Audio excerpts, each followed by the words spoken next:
c'est très difficile à prévoir parce qu'il y a toute une campagne de dénigrement de la politique de Morales actuellement dans le pays par les médias, la majorité des médias qui sont contrôlés par l'establishment, par les partis d'opposition et par le milieu financier. Donc, il n'a pas gagné son pari et ce sera sans doute très serré dimanche prochain.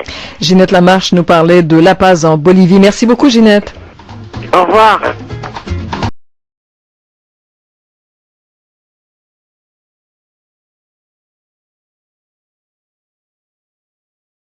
J'ai joint un peu plus tôt aujourd'hui Frédéric Lavoie. Il est journaliste indépendant et collaborateur au quotidien La Presse. Alors, Frédéric Lavoie, vous avez pu vous rendre dans la capitale de l'Ossétie du Sud. Comment ça s'est passé, ce voyage?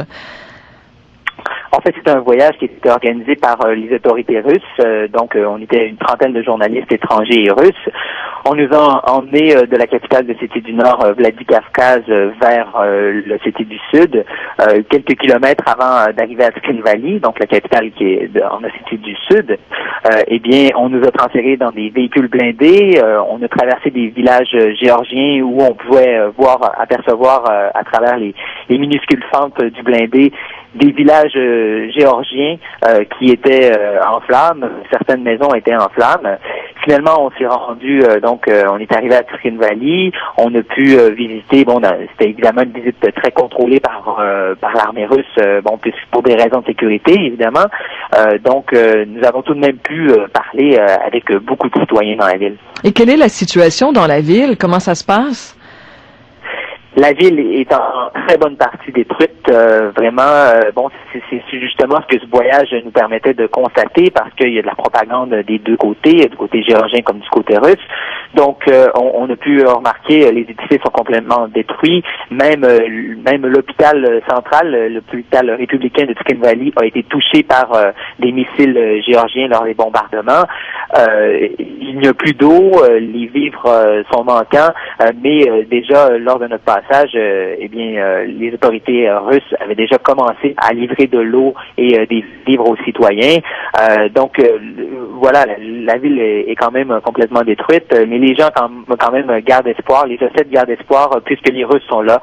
Eux, ils les voient comme des libérateurs. Oui, justement, vous avez pu donc parler à quelques citoyens de la capitale. Comment vivent-ils tous ces événements? Mais évidemment, c'est très difficile. Ils ont une haine assez féroce envers les Géorgiens. Vraiment, il y en a qui nous disaient tout simplement, je ne veux plus rien savoir de cette nation. Disons que les liens risquent d'être durs à reconstruire, très difficiles à reconstruire au cours des prochains mois. Pour eux, en fait, ça confirme un peu leurs soupçons parce que faut rappeler que l'Ossétie du Sud est de facto indépendante depuis 1992, indépendante de la Géorgie dont elle faisait partie. Et donc, pour eux, depuis 92, il y a toujours eu une tension entre la Géorgie et l'Ossétie du Sud. Les Sud-Ossètes ont toujours cru que les Géorgiens allaient les attaquer, mais en même temps, l'Occident ne voulait pas les croire. La Russie les appuyait. On disait que c'était plutôt un processus d'annexion de l'Ossétie du Sud à la Russie, et on les croyait.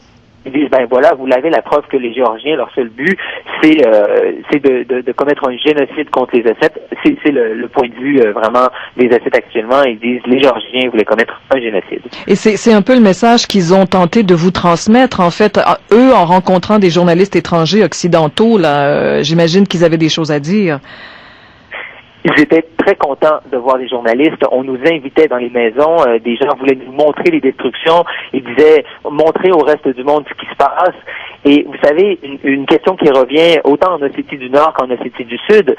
Tout le monde nous demande, mais pourquoi vous mentez? Pourquoi les journalistes occidentaux mentent? Pourquoi vous dites que c'est la Russie qui a commencé tout ça, qui a la première attaqué la Géorgie? Alors que, on le sait, finalement, c'est la Géorgie, je dis, commencé les bombardements. Ensuite, il y a eu la rhétorique russe qui était très forte. Ils se sont rendus justement en Géorgie où ils sont toujours. Ils ont dépassé les frontières de l'Ossétie du Sud. Et donc, vraiment, les gens étaient furieux autant envers les Géorgiens qu'envers l'Occident, qu'ils jugent les ont trahis d'une certaine façon en prenant parti, selon eux, pour la Géorgie de Mikhail Saakashvili. Frédéric Lavoie, où en est-on là dans le conflit? Est-ce que le cessez-le-feu tient? Le cessez-le-feu tient en théorie. Il y a encore, autant les Géorgiens que les Russes rapportent certains incidents. Lorsque j'étais à Tskhin Valley hier, on pouvait entendre certains coups de feu. C'est très peu de coups de feu, peut-être à 2 ou 3 reprises, on a entendu des coups de feu qui provenaient de l'extérieur de Tskhin Valley. Également en Géorgie, donc on continue à dire qu'il y a des coups de feu, mais somme toute, du moins en Ossétie du Sud, le cessez-le-feu est quand même maintenu. Reste à voir maintenant où en seront les négociations pour la paix. Il faut dire que c'est très fragile là, actuellement. Les Russes sont attaqués de toutes parts par la communauté internationale qui les accuse justement d'avoir fait une action démesurée. Donc ils sont très réticents à donner du lest, disons, à la Géorgie. Et Frédéric Lavoie, vous avez l'intention d'être là encore pour un moment? Oui, encore quelques jours. Demain, par exemple, je veux aller voir des camps de réfugiés, plutôt après-demain, des camps de réfugiés ici en Ossétie du Nord, puisque plus de 30 000 Sud-Ossètes se sont réfugiés chez leurs confrères Ossètes du Nord.